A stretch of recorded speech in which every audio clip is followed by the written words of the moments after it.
আজ আমরা আপনাদের শোনাব দক্ষিণেশ্বরের সেই পাগল ঠাকুর, আমাদের সকলের প্রিয় শ্রী রামকৃষ্ণ পরমহংসদেবের এক অমৃত কথা।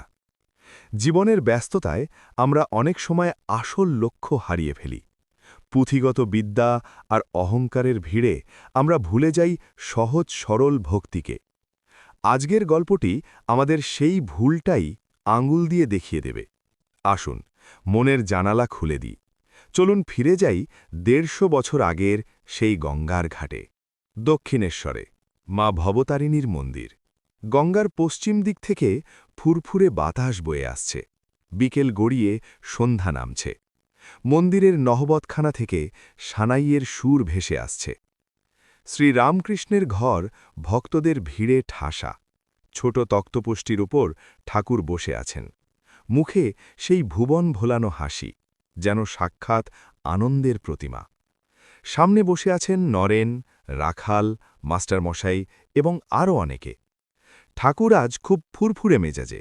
তিনি হাসছেন, হাসাচ্ছেন, আবার কখনো গভীর তত্ত্বকথা বলছেন খুব সহজ ভাষায়। হঠাৎ ঘরের দরজায় এক দীর্ঘ ছায়া পড়ল। সবাই ফিরে তাকালেন। একজন সুঠাম চেহারার প্রৌঢ় ব্রাহ্মণ এসে দরজায় দাঁড়িয়েছেন। তার কপালে বিশাল চন্দনের ফোঁটা, গলায় রুদ্রাক্ষের মালা, আর বগলের নিচে লাল শালু কাপড়ে মোড়া একগাদা মোটা মোটা পুঁথি।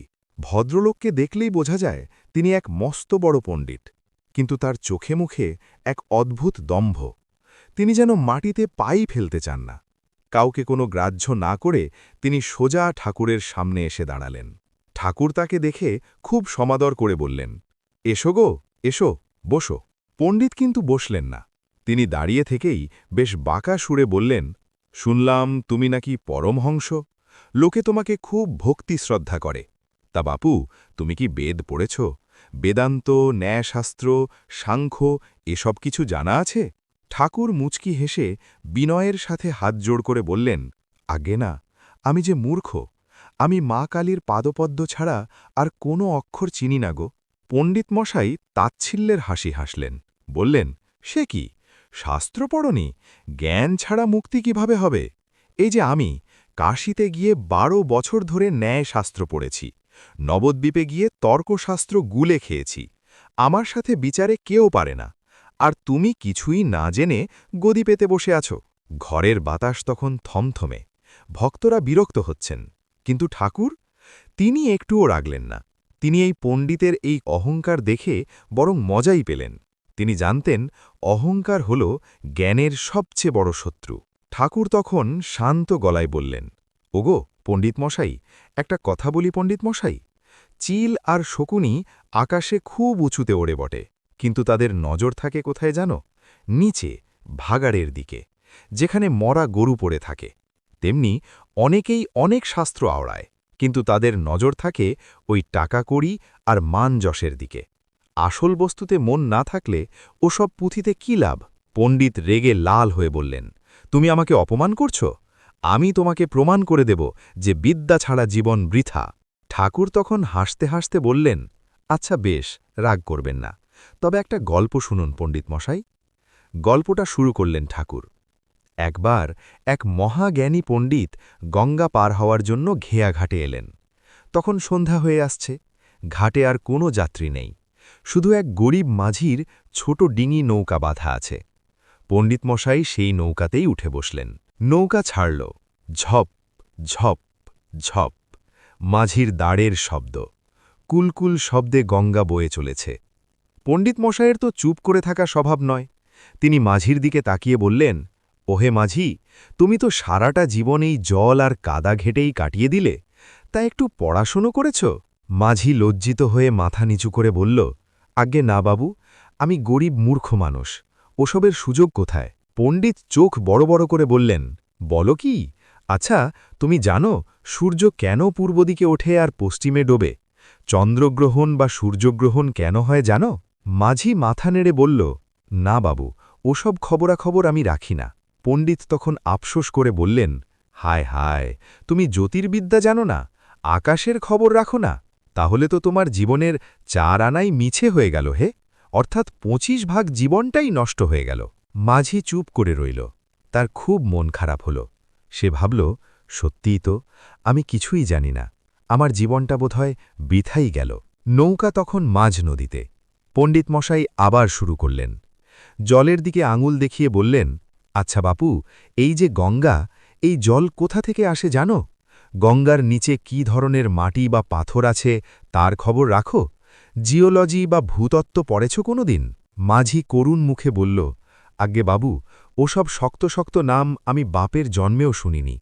আমি শুধু জানি মা গঙ্গা আমাদের অন্ন দেয়, তৃষ্ণা মেটায়। পণ্ডিত এবার খুব দুঃখের ভান করে বললেন, ছি ছি ছি, তুমি বিজ্ঞানের কিছুই জানো না? তাহলে তো তোমার জীবনের ৮ আনাই, অর্থাৎ অর্ধেক জীবনটাই বৃথা হয়ে গেল। পশুর অধম জীবন তোমার।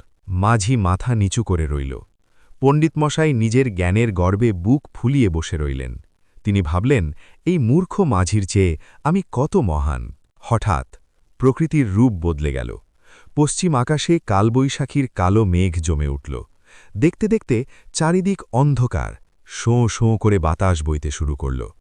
শান্ত গঙ্গা মুহূর্তের মধ্যে উত্তাল হয়ে উঠল। বড় বড় ঢেউ এসে ছোট নৌকাটিকে আছাড় মারতে লাগল। নৌকা একবার ওপরে উঠছে, একবার নিচে নামছে। জল ঢুকতে শুরু করেছে নৌকার খোলে। পণ্ডিত মশায়ের মুখ তখন ভয়ে সাদা হয়ে গেছে। তার সব পাণ্ডিত্য তখন ধুয়ে মুছে গেছে। তিনি তার পুঁথিগুলো বুকে জড়িয়ে ধরে থরথর করে কাঁপছেন। মাঝি প্রাণপণ চেষ্টা করছে নৌকা সামলানোর, কিন্তু স্রোতের তোড় খুব বেশি। সে বুঝতে পারল নৌকা আর বাঁচানো যাবে না। মাঝি চিৎকার করে বাতাস ছাপিয়ে জিজ্ঞেস করল, ও বাবু, ও বাবু মশাই, খুব ভয় করছে? পণ্ডিত কাঁদো কাঁদো গলায় চিৎকার করে বললেন, ও বাবা, খুব ভয় করছে, এখন উপায়? মাঝি তখন এক গাল হেসে বলল, বাবু, একটা শেষ প্রশ্ন করি, আপনি সাঁতার জানেন তো? পণ্ডিত চিৎকার করে উঠলেন, না না, আমি তো সারা জীবন শুধু ঘরে বসে বইই পড়েছি, সাঁতার শেখার সময় পাইনি, আমি সাঁতার জানি না। তখন এক বিরাট ঢেউ এসে নৌকাটিকে উল্টে দেওয়ার উপক্রম করল। মাঝি নদীতে ঝাঁপ দেওয়ার আগে বলল, বাবু, আমি জ্যোতির্বিদ্যা জানি না, জিওলজিও জানি না, কিন্তু আমি সাঁতার জানি। আমি সাঁতরে ডাঙায় চলে যাব, কিন্তু সাঁতার না জানায় আপনার জীবনের তো এবার ১৬ আনায় মিছে হতে চলল। আপনার পুঁথি আপনাকে বাঁচাতে পারবে না বাবু। গল্পটা শেষ করে ঠাকুর শ্রী রামকৃষ্ণ সেই পণ্ডিতের দিকে তাকালেন। পণ্ডিত তখন চুপ, তার মাথা নিচু, লজ্জায় তিনি মুখ তুলতে পারছেন না। ঠাকুর তখন পরম স্নেহে বললেন, ওগো, রাগ করো না, এই সংসার হল এক বিশাল নদী, এখানে শুধু বইয়ের বিদ্যা দিয়ে পার হওয়া যায় না। এখানে ভবসমুদ্র পার হতে গেলে ঈশ্বর ভক্তির সাঁতার জানতে হয়। তা না হলে শেষ সময়ে মৃত্যুর ঝড়ের সামনে ওই পুঁথিগত বিদ্যা কোনো কাজে আসে না। বইতে লেখা আছে চিনি, কিন্তু বই চিবলে কি মুখে মিষ্টি লাগে? লাগে না। তার জন্য চিনি খেতে হয়। তেমনি শুধু মুখে ঈশ্বর ঈশ্বর করলে হয় না, তাকে ভালোবাসতে হয়, তাকে ডাকতে হয়। ভক্তিই হল সেই সাঁতার যা তোমাকে পার করবে। পণ্ডিত মশাই বুঝলেন, তিনি এতদিন যা অর্জন করেছেন তা শুধু তথ্য, জ্ঞান নয়। আসল জ্ঞান হল বিনয় এবং ভক্তি। তিনি ঠাকুরের পায়ের ধুলো নিলেন। বন্ধুরা, ঠাকুর শ্রী রামকৃষ্ণের এই গল্পটি আমাদের শেখায় যে আমরা জীবনে যত বড় ডিগ্রি অর্জন করি না কেন, যদি আমাদের মনে সরলতা আর ভক্তি না থাকে, তবে সেই শিক্ষা অসম্পূর্ণ। জীবনের ঝড়ে টিকে থাকতে হলে আমাদের শুধু পুঁথিগত বিদ্যা নয়, চাই ব্যবহারিক জ্ঞান আর আধ্যাত্মিক শক্তি।